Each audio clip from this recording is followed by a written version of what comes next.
What happens when law, business, and life collide? Each week on Lead Counsel, your host Tom Tona will take a deep dive into topics related to the law, the business of law, and life. There will be insightful discussions with industry insiders, experts, and thought leaders making significant contributions and meaningful differences in their fields of expertise. Tom is the founder and managing attorney at TonaLaw. He has been a practicing attorney since 1994 and the leader of TonaLaw since it opened in 2001. The goal of this podcast is to provide you with free information on law and the business of law, and to give you actionable tools related to each of these areas. Now, here's Tom. All right, welcome back to the Lead Counsel Podcast. It's your host, Tom Tona. I am here with Juliet, and we have a very special guest, Jeff Hughes. Jeff is the CEO of Sterling Lawyers, and they are just doing things differently. I was super excited to have you on, Jeff. So rather than me do the intro, let's just start with, just cutting it up. How are you today, Jeff? I am great, Tom, and it's great to be here and be on your podcast. Yeah, and it's funny, so you and I kind of do the same circuit, right? LinkedIn and podcast, and you have your own podcast. We'll get into that a little bit. But you're the CEO of Sterling Lawyers. But what I love and I'm fascinated by, and I really want to dig deep on, is you're a fixed fee family law firm, and you grew the business from 0 to 25 attorneys and a team of 75 people. And that is 15 right. million. And 15 million a year plus over a 10-year period that you did all of this. So that is nothing short of incredible, knowing that the percentages of law firms that make seven figures is under 5% of all small businesses in the country. And then to cross 8 figures doing family law. I'm always fascinated when people do silos that are traditionally dominated by sole practitioners, right? So, Welcome to the show, man. I want to hear all about the journey. I think that we have a lot in common with serial entrepreneurs. I want to hear what you got going on. And I guess scaling a law firm, I was going to say, do you feel like you were always built to scale something this big? Yeah. So first off, the excitement of building something is what drives me. I love the journey of the build. I mean, I could be selling tractor tires and I would still love it. So it's all about the build. And as we go through this today, Tom, I'm an open book. So if you're hesitating on a question, just fire it away. Happy to get into anything, numbers, whatever. So I just want to help you and your audience think about how to build their practice. Yeah, most of the people that listen to me or talk to me or know me at all I'm not shy with stuff. I'll ask questions, and if people are a little more private, whatever, that's awesome too. But one of the things that drew me to you is so I'm at a mastermind, and my buddy James Joseph, who said, dude, you gotta listen to this guy's podcast. Like, he's literally gold. He's giving away all the secrets of how to build an 8-figure family law firm. It's amazing. So I tuned in, and for anybody that's listening, what's the name of your podcast? Let's go there. It's the J Sterling Hughes Show. So just the letter J. It's my first name's Jeff, but I brand everything around Sterling. So that was the best name I could come up with to name the podcast. Listen, and I've listened to it. And for anybody who's listening to this, I mean, you're so methodical in the systems you lay out. And the other thing I think that is gold is your vulnerability. I mean, everybody who's done anything is just screwed up so many times. So it's just, I think, more fun to talk about that than like looking at the big numbers. It's all the little things that you smash your face against the wall that you get to tell people about. So you said you've opened multiple businesses. How many have you started? I believe my number is 9, and I have won at 3 and lost at 6. So I'm 3 and 6 if you're keeping track of the win-loss record. But the great thing about business, Juliet, is that you need just like one win to make it work. So yeah. I don't think anybody is truly an entrepreneur has a 100% track record. It's impossible, right? That's what makes you an entrepreneur, is saying, look, I'm willing to fail and fail spectacularly sometimes. Flame outs. And to give a guy like you, Tom, bandwidth is pretty dangerous, because then your little mind gets to work and you come up with all these cockamamie ideas for new businesses and new initiatives and all that. So it could be dangerous for your team. Yeah. Well, the interesting thing is I have a lot of coaches, right? And I just hung up with a coach today, and I was told I was forbidden from any new law firm initiatives this year because we implemented so many under EOS last year. So I froze all of that. But then I started 3 new businesses this year, like, because it was organic, like a software business, a coaching business, all stuff that it just grew organically. And the time was right because I also had the bandwidth time wise. And now he acts as like a braking mechanism for me. Do you have that? Do you have somebody who, like, you coach with? Same story. I'm frozen out too on new initiatives this year, and it's only May. So we're at May 8th right now recording this, and I am totally locked out of anything new this year. I got to kind of look around for something else to mess up. So yeah, I don't have a direct coach right now, but I'm in a number of masterminds, but I have definitely had coaches in the past that have operated as the brake. And in our firm today, I'm the CEO, but we have a president who really is just a fantastic operator. So he is the brake and the wisdom behind our initiatives and what we're doing, how we're executing today. So without him, I would just keep pushing us up to the edge of the cliff, and in some cases over. Well, that's interesting because that's just how you're built as a visionary, right? It's all gas, no brake, but then EOS, because I know you do EOS as well, right? The Entrepreneurial Operating System. Yeah. Okay. Yeah. So they said, like, as you mature as a leader, you slow yourself down because you realize you can't be all gas, no brake to be effective for your operation, right? Like your people need bandwidth, and very few people run at the speed that you do. Right. So I think that that's brilliant. Also, having a president in there. You said a president is the title? Yeah, he's the president. Yeah.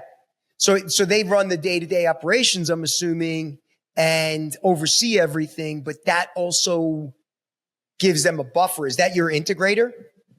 Yeah, he would be the integrator in the EOS model. So I'm the visionary. He's the integrator. Also reporting into him, we have the operations folks. So we have a CFO, we have a director of operations, and we have 2 managing partners who are really the legal brains behind everything. And so all of the attorneys report up through those 2 individuals. And so that really makes up our entire leadership team. We have a what we call team development, team growth. That's really our HR team. So we have an HR leader too. Gotcha. Yeah, so we're just moving into that because, again, our goal is to get to where you are, right? And so we're getting there, and we have a lot of acceleration right now because of EOS. And so now we're building out. We have a new HR person. She's got a couple of decades of experience, so she's going to build out the department. And I'm also looking at bringing marketing management in-house because I haven't had much luck on the fractional side, right? So that's the next step, I think, for us in the marketing side. So talk to me about those 10 businesses that you're running, the 3 that you're winning at. Obviously, the law firm is one. What are the other 2? Well, there's a total of 9, and most of those are long since gone. So those are ones that I started in the past and I have failed at. So today I have an operating law firm. We have and I also have a digital marketing agency called Rocket Clicks that about 45 or so teammates on that business. And I have a real estate business. Those are the 3 that are operating today.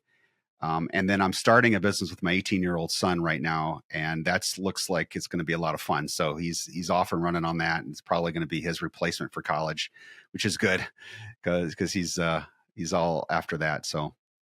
It's funny. I have that conversation with my daughter that, I look at college differently now as an entrepreneur. Like, look, if it's your passion, great. But if it's not your passion, follow your passion, build something from the ground up, and the money will come. So, yeah, totally agree.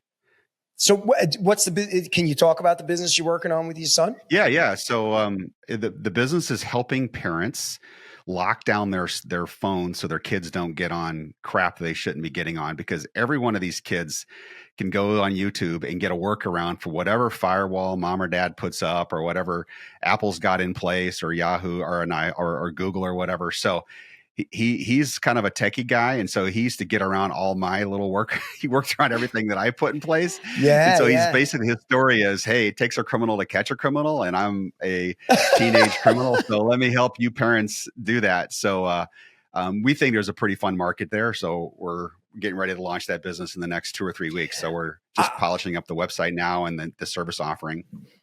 That's awesome. And it's funny because I just opened up my own software business that is related to the practice of law, one of the silos we have, right? So I spun off the software because there's a couple of contemporaneous client transactions where they're looking to buy the software from me. So I just spun it off. I love software as a service, that space. That niche is really interesting because there's maybe a handful of apps that say they do what you're talking about.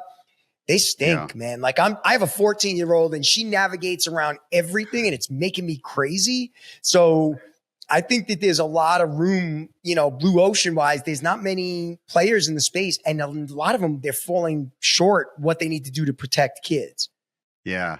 He hasn't developed software. He's really in between the software and the parent, helping them use the software and use it correctly. And I mean, that the software obviously would be a nice move down the road once we build up critical mass. But right now he's just selling it as a service. And then the idea would be, as we scale the business, we'll bring other technicians in, probably from offshore, to help us take care of our parents and serve them too. It's a monthly subscription model as well. So I like recurring revenue. So we'll see. Yeah. That's awesome. But not only that, I mean, what's awesome about the software space is it's infinitely scalable. Like to grow an 8-figure law firm, that's impressive, man, because not a lot of people can do it. But then to grow a 9-figure law firm is like, that's a major uptick, right?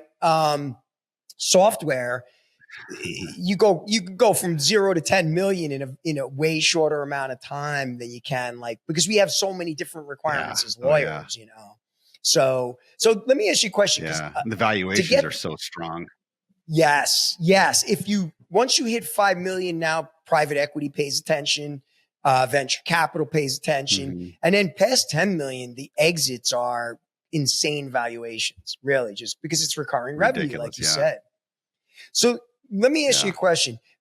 You went to 8 figures in a 10-year time period. As somebody who's been practicing since 2001, that is not a small feat. So what do you attribute going from a sole practitioner to the size and scale that you are at right now in such a short period of time? Like 10 years is a blip. How did you grow so fast? Yeah. Well, Tom, I would tell you that it starts first with mindset. I mean, when we started the firm from scratch, the mindset was we want to do this only if we can scale it and reach more people and do more good than just trying to build it methodically, one step, one attorney at a time, which takes a really long time to do that. So that was the initial mindset going in. So that drove decisions around what CRM do we use? Do we use something that's highly scalable? That drove decisions around making really long-term scalable decisions around marketing. We didn't want to make my name, my face as the of the firm, because we wanted other attorneys to be known as a part of our firm. So that was a different decision that we made. So a number of those decisions that grew out of the mindset of we're going to build something we can really scale. And I had some business experience coming into this already, scaling another business, a retailer for Dish Network. So I had kind of a little bit of an advantage, I would say, over our competitors, because most of which, as you just pointed out, were small 1, 2, 3 attorney type firms. So they're really trying to build their practice and a firm at the same time. That's super hard to do both. And I was fortunate that I didn't try to do that. I tried to build a business right away. And, it took money to do that. I went into debt making that happen because I really wanted to spend my time on growing the business, not on growing my individual practice. So we hired attorneys from the get-go, even though we didn't have any clients. Wow, that's amazing. That's a really gutsy move, right? To go. So it's funny. I was just listening to Seth Price on the law firm Blueprint. He was talking with Jay Ruane and talking about how many lawyers start out with zero capitalization Whereas you came out of the gate knowing, okay, I have to build a business. To do that, I need to invest resources. So let's talk numbers because you're an open book. How much did you sink in right at the outset to build this business? What was your plan? Well, the initial plan was to only sink 200 or 300 grand total into it. That would give us a run rate of a couple, we thought at least a year to a year and a half. Turned out that was wrong. And I don't remember exactly the numbers, but I think the first year we were well over that. And we continued to reinvest year after year after year. So we didn't start showing a profit till about 3 years ago. We had our first profit. Oh, And wow. each year Okay. we were borrowing more to put back in. So, you know, I had personal guarantees out on all that stuff and borrowing the money to get there. And at our worst, I think we were 3 million in or something like that. Woo, So, or a little over man. 3. But we knew that our growth was such that we could handle that from a cash flow standpoint. Because and I'm going to be off a little bit on the numbers, Tom, off the top of my head, but I think it was 20, obviously during the COVID year, is where we crossed that threshold of 10 million. So we started in, let me think here, 14. So we're 10 years old in June. And we started in 14, and that was by 6 or years. So it may have been 21 that we crossed the $10 million mark. So that's, it took us about 7 or 8 years to get there. I have never heard execution of a plan that way in the law firm setting. That is awesome, man. I applaud you. I What were you wouldn't going to say? advocate for it because I wouldn't advocate anyone else do that, because I think you could do it way smarter than we did it. Because I look back and I see all the boneheaded moves that we made along the way. And for better or for worse, like you were talking earlier about having all gas, my co-founder, Tony, is a non-lawyer, and him and I are both just cut from the same go for it cloth. And we kept seeing the growth. We're like, you know what? We can scale back at any time. We can get to a point of profitability and handle the debt load and service all that, no problem. So let's just keep pushing, because we were really hungry to get market share. So what that drove us to do was move into Illinois probably 2 years sooner than we should have. We should have stabilized our base a little bit more here in Wisconsin. So we did a number of moves that we moved in Illinois, for example, and we immediately, a year into that or 9 months into it, realized that we were way over our ski tips. And so we had to basically just suck wind and lose money every single month until we were able to focus on it. So we spent 2 or 3 years just losing money in Illinois because we couldn't put our full attention behind it. So, that added up, right? Those costs just accumulated until we were able to start focusing on that part of our business. Man, you've got a unique story. Do you know anybody else who has that founder story that you have? I've never heard that before. I don't know anyone in law that's done that, and certainly not in B2C law. I did speak with Jennifer Gore. I forget her last name. Down in Atlanta. Yeah. And Cuthbert. Yeah. And she's a freaking star. If you want to watch someone who's really going places, watch her. Yep. But I think she did a little bit of that going negative to begin with, and then figured out how to pull out of that and just kept scaling. But I don't know what her debt was year 3 or year 4. Wow. I have just a completely different founder story, but I also started out at a time where the internet wasn't even a thing. When you started your practice, I think your practice is 20-ish years old, right?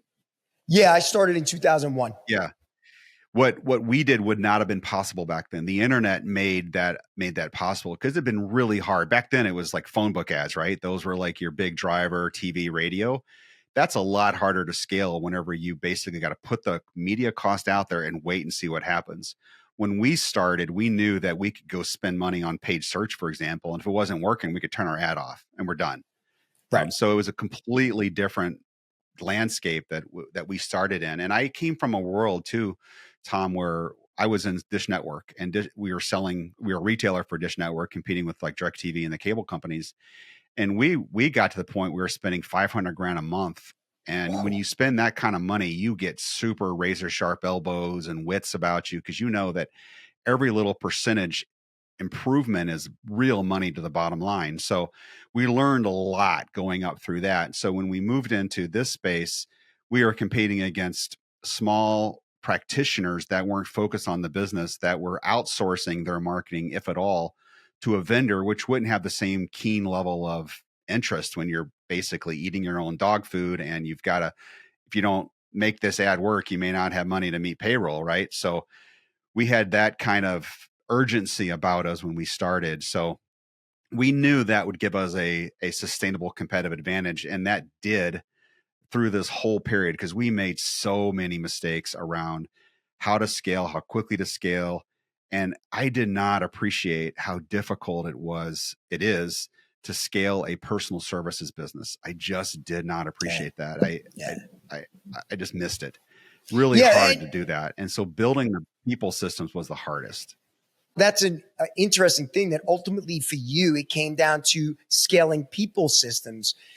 Talk to me about that, because I'm fascinated in general with the space of human resources and personnel. As somebody who started out, my first words out of my mouth with my coach at one point was, I hate HR. And he said, I don't think you understand it, know it, or learned it. And it took me 10 years to get to what my firm is now, mastering the HR systems. And now we have an HR person who basically runs everything, who's going to build out my HR department. Yeah, I could sob about this for a long time with you, Tom, on HR. But when HR becomes a cancer is when it becomes a complaint department for firms. And so that's been my biggest gripe about HR over the years, has been if you get someone in there who doesn't understand that they're there to manage the most important resource of a business, and instead turn into, I'm here to shield to field everyone's gripes and complaints, that's where it becomes a real problem. So, but if you use HR properly, if you figure out how to do that, it can be a huge, huge asset for the firm. And so in our firm, we don't call it HR, we call it team growth, because we want the conversation to be on team growth, not only size of the entire team, but also individual growth. And so some of the mistakes that I made early on was I didn't appreciate how difficult it was to be a lawyer in a firm like ours, where we're trying to grow a lot, and also putting demands on the lawyers around leadership development. Okay, you know what? I realized after a year or two that not everyone wants leadership development. Right. Asking them and demanding that they go to these courses that we were doing just would not work. And so, we made a lot of mistakes like that, trying to push things on the lawyers that they really weren't ready for. And no matter what amount of cajoling I wanted to do, it was not going to be successful. Which, that's kind of, how long have you been doing EOS? We've been EOS from day one. I mean, we did Oh, EOS. really? Tony and I in a room before we started the firm. We had L10s every week. Yeah, we had the Vivid Vision out. We had our VTO. We were textbook for years, and we still are awesome. around. That's around awesome. EOS. I'm sure that's like a huge reason as to like why you had the growth that you did. And I did have a question. At the time that you opened your firm, did you have that digital marketing agency already, or was that something that came after the firm grew? I'd already owned it. I started that in 2008 with another partner. So that agency was going. It was not doing our marketing though. Tony came over from my other business that I had at that time, and he did it. So we did all of our marketing in-house up until about 6 months ago, when Tony left our firm and went over to run the Rocket Clicks agency. So now they do it all, but it's really, I mean, he's a part of the ownership. So yeah. Oh, that's great. So you've always had internal marketing with no outside vendors?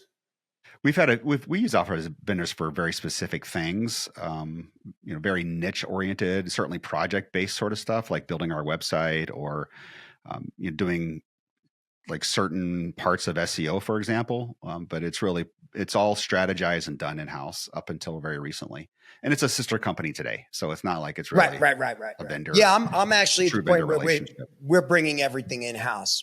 I'm at the point where I know what I need. And I think that's the beauty of EOS, right? Like you talked about earlier, the struggles with people.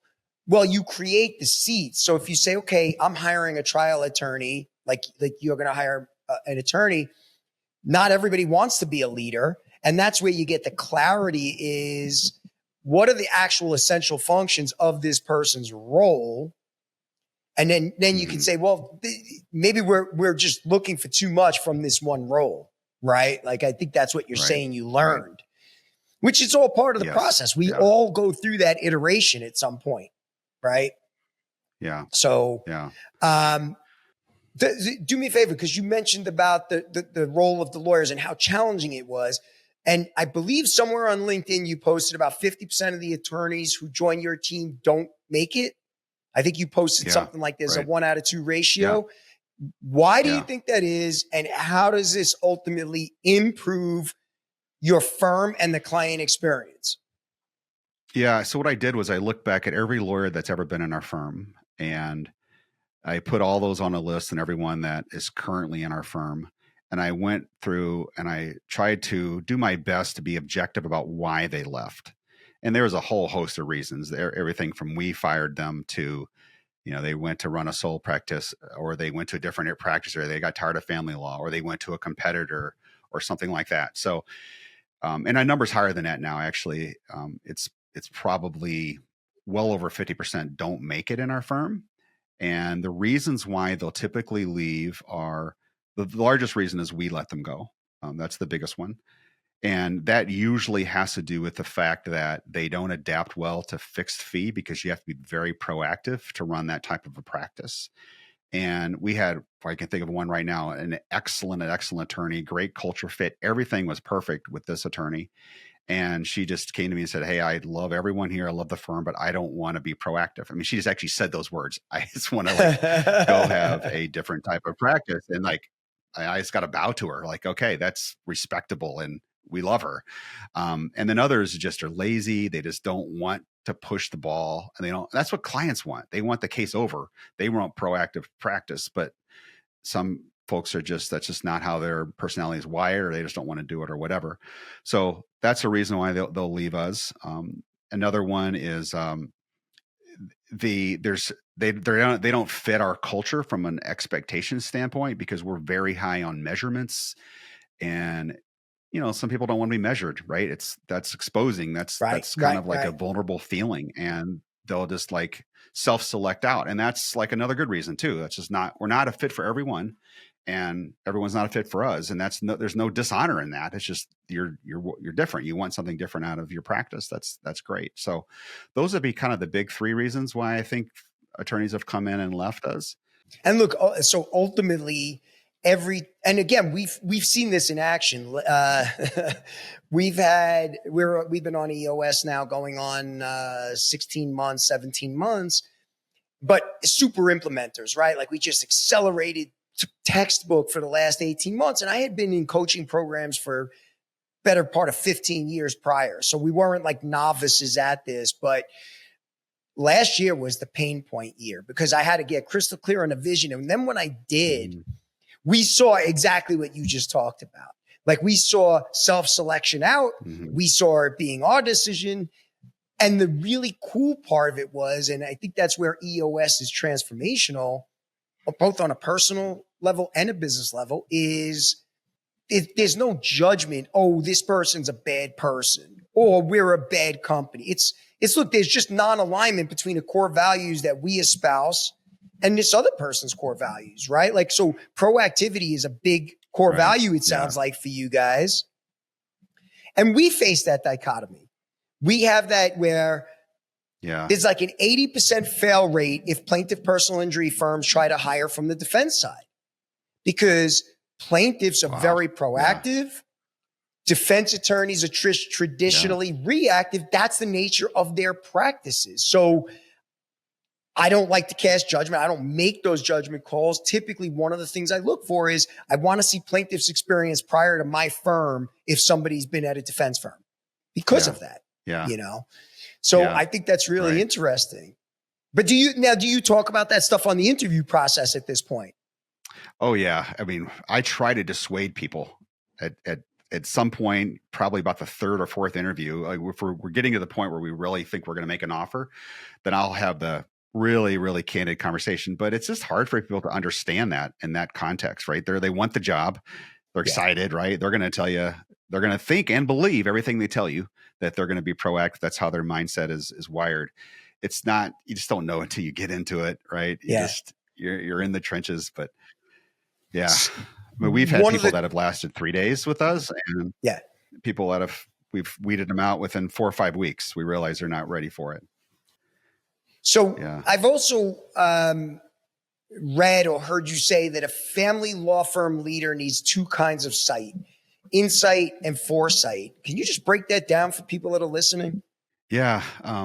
So I love talking about leadership, and especially in a family law context. And what I've noticed around leaders, in particular law firm leaders, is that there's something that you can't really train, and it just comes through experience around this idea of insight, understanding what the motives are that are at play here. What does that teammate really want, what they're after. You can't read that stuff in a book. You just got to be able to sense that and smell that from a standpoint of understanding how to motivate them, how to connect with their heart, how to serve them in a way that that adds value to them. So that's how I would define the insight part of it. Foresight is that's business acumen. That's being able to see what's going to happen in the future. Where's this going to be 3, 4, 5 months down the road as this issue matures, and that comes from just doing it, reps, man. It comes from just lots of reps. Yeah, not being afraid to make a misstep. One of the things I know we have in common. So my coach has described decision-making processes as 2 types of people that he's categorized. One is an intuitive, impulsive, lightning fast decision makers, comfortable doing 100 a day. Yeah. And then they have contemplative deliberators. Like a buddy of mine, it took him 7 years to hire an office manager. Right. So I'm like you. I think that speed of decision-making is it's probably one of my most highest, best used superpowers. As long as I surround myself with people that are like braking mechanisms, like we talked about earlier. And you said you have that, right? Like that you're a very quick decision maker. Yeah. I'm going to do a podcast on this. Exactly. I love talking about decision-making and speed in particular. And I think I'm going to do a podcast on this at some point, but I believe that the best leaders, law firm leaders, have a level of comfort around ambiguity, that they need 60, 65, maybe 70% of the information, and they're ready to move. And they have to be comfortable that they're going to miss out on something that's just going to completely fail. But it's the accumulation. It's not those one decisions. It's the accumulation of speed to decision making over time that I think gives people a really competitive advantage. And so I love the idea of speed and what I call decision velocity, just making your decisions and moving on, knowing that you're going to fail and being comfortable with that ambiguity and being comfortable when you do fail. And you know what's been interesting in the past 10 years? Like when we started here in Milwaukee area, the largest firm had 3 or 4 attorneys that were doing family law. And today there's about 5 of them that have 8 or more. And we were the first ones that obviously set that pace, but they've essentially copied what we did, and we copied other people. So we're all copying each other. But those firms that understand digital marketing, they can scale so much quicker, and it becomes easier to manage the firm at some point. And that's usually after 8 or 9 lawyers, it becomes easier because now you've got leaders leading others and doing that sort of work. And then it just, you get the economies of scale that start to set in on that. So it's been really fascinating to watch that. And you talk about Seth, a real quick story. So when I started the firm back in 2014, I had heard of Seth, and this is pre Blue Shark Seth. Okay. And he was a guy running a firm in DC, and they were doing family and they were doing PI, I think, or criminal at that time. But they were really good in digital. And I'd heard that there was this lawyer that was really good in digital. So I reached out to him, and he said, sure, I'll take a call with you. And so he gave me about an hour of his time 10 years ago and just kind of described high level what they had done to grow their practice. And I was like, thank you, Seth. This is great. And then we didn't talk again up until about 3 months ago. And the Seth of 2014 and the Seth of today is way, way different. He has just blown that up. Him and his partner have. Now he's got Blue Shark, and he's just doing great. And that's the kind of mentality of generous with his time, helped me out. And, I look back on that moment as that was a big conversation for me to kind of hear someone else who's modeled where I wanted to get. Yeah, he's brilliant. He's a brilliant business mind. And what's funny, I talk about too, when we talk about speed of decision making, he's like that. Like he is same way. But he's got a way of honing in on something. He'll make a throwaway, because I still attend all these masterminds. And before we jump off, I want to kind of get your mastermind must attend list, because a lot of people that listen to this are going to be family law attorneys and other attorneys. But the one thing about Seth, like, you know how fast he talks, and I'm a fast talker, and I don't know if you consider yourself a fast talker, but man, Jules and I, if we get on a roll, we start talking fast. But the throwaway comment, I will resonate on that. I will make the change he says as a flip comment. Like he'll be like, dude, what are you still doing on this software? By the next time I see you, be on a different software. And he gave me the two choices. A year later, I see him. He goes, dude, come on. What the hell? You're never going to scale with that software. So I went back and I chose my current case management software, which is Smart Advocate. I chose them over another main competitor. It was the right product, and he was right. And so I saw him and I'm like, man, in like a 30-second comment, you literally changed the face of my personal injury practice. It's crazy, you know, but that's the power of the masterminds and being at those masterminds too. Yeah. Yeah. So what is your must attend mastermind list? What is your must attend mastermind list? Let's hear it. Oh, I don't know if I have a must attend, because I just don't know if I have a must one, but the ones I'm doing now are this.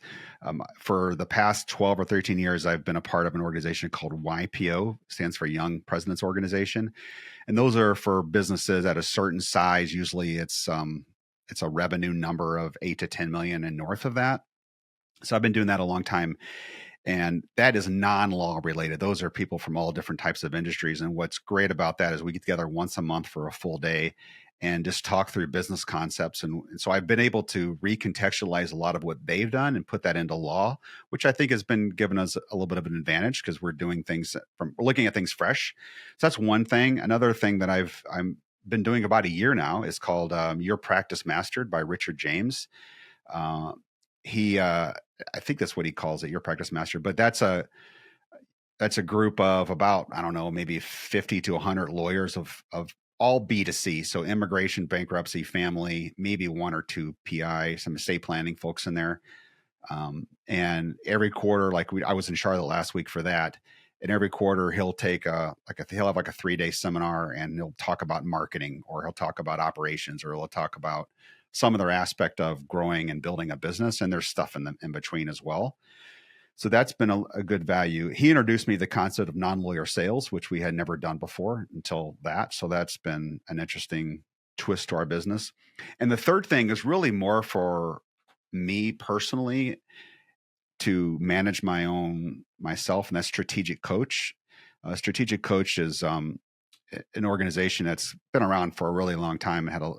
It's pretty well established, and a lot of really neat stuff. And we meet in Chicago once a quarter for a day. And they also meet, I think, in New York and maybe DC and LA or something, in Toronto. I think those. Is that Dan Sullivan's group? That's been a real value for me. Is that Dan Sullivan's group? I mean, he's like the leader of it, the owner. Yeah. Right. Okay.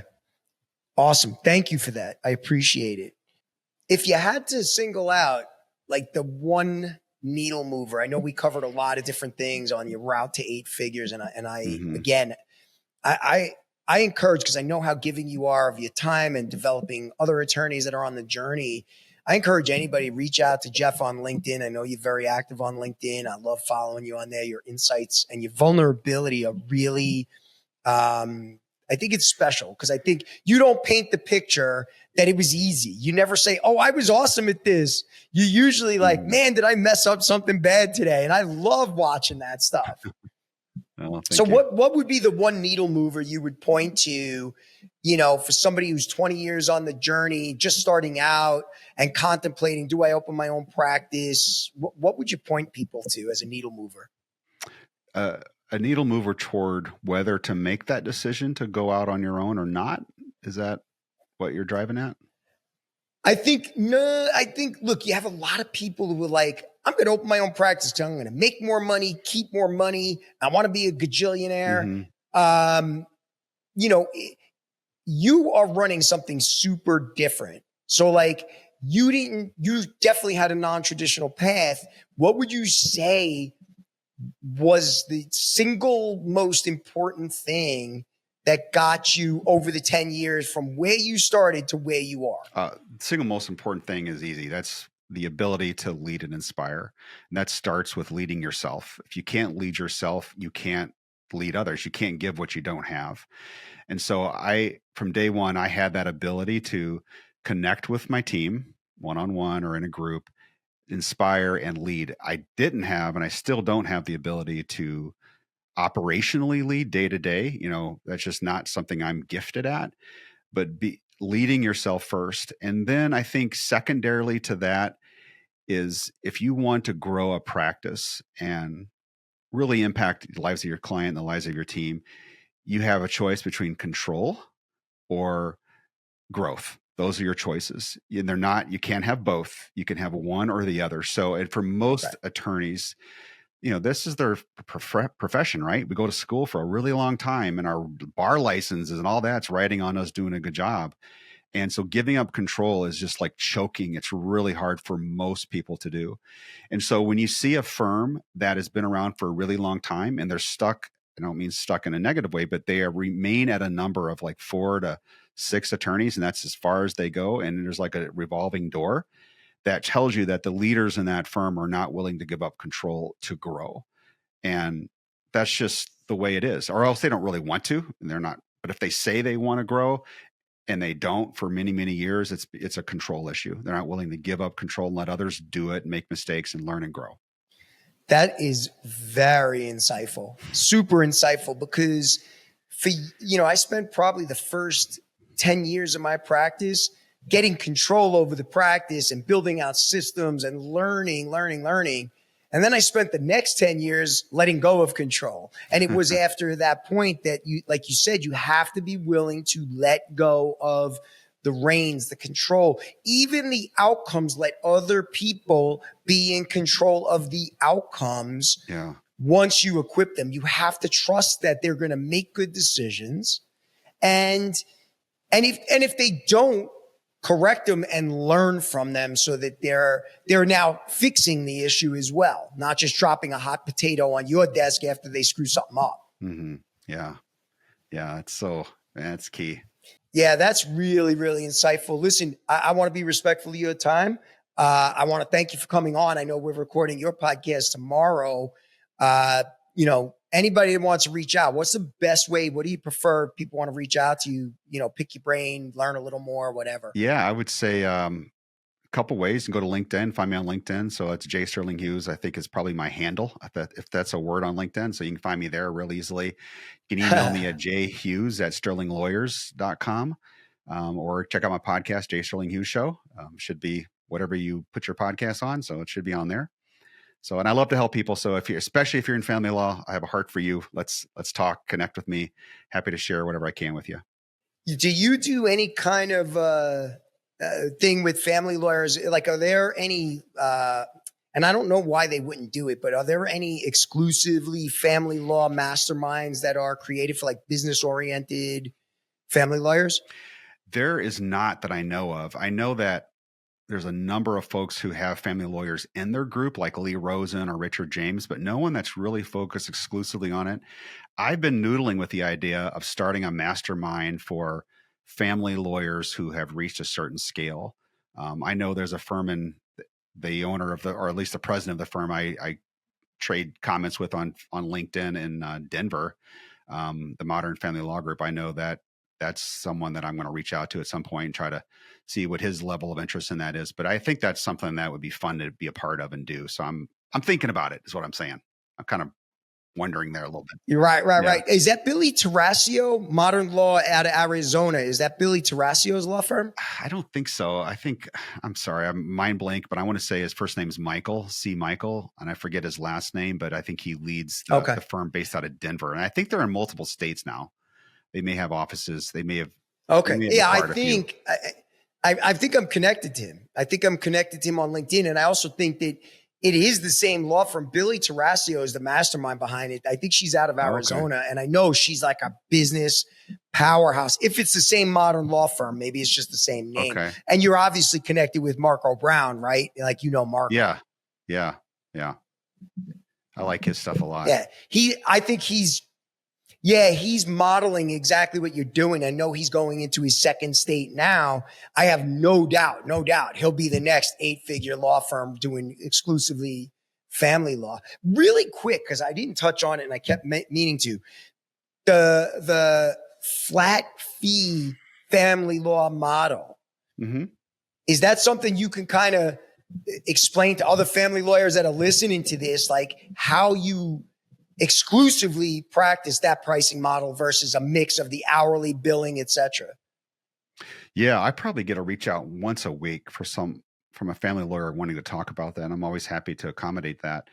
And I've got 3 or 4 podcasts that are just on how we've executed fixed fee. But the short version of it is that we are 100% fixed fee. We have 0 hourly cases. And our average case is about call it 9 to 10 grand is what our average fee is there. So these aren't like small, like $250 type deals. These are full litigation type cases. And so, yeah, I've got a lot of content out there on how we sell it, because you have to sell fixed fee way differently than you sell hourly. And so it just requires a different type of process. And, but I think it's the best way to go if you can break through the initial pain of making the conversion, because it'll, like nothing else, it aligns your interest as the lawyer with that of the client. And when you align interests, it opens up a whole lot of margin, an opportunity for you to create more value for the client and do it quicker, because now you can outsource so many pieces of that representation. And I think at the end of the day, I think you end up making more and you have happier clients in the process. Yeah. Again, I think that's what makes what you're doing pretty special, is that's extremely disruptive in your space. Everybody's got that clock running. I know that people hate that billable hour, listen, I'm a client. I have attorneys that do work for me that are like my ethics attorney or whatever. And I love the guy, but I also know I talk super fast because I'm on the clock, and I don't like the billable hour model. I just don't like it. So listen, Jeff, thank you so much for coming on. We'll post all of the links in the show notes. And for anybody listening to this, feel free to reach out to Jeff. He's a very genuine, generous guy. And you're doing like some super special stuff. So that's why I was excited to have you on. So thank you again. Thank you, Tom. Very gracious, and good meeting you, Juliet. Thank you. Thank you for coming on. All right. I'll see you tomorrow, Jeff. Thank you. All right, Tom. Thank you. That was a lot of fun. We could have gone on a long time.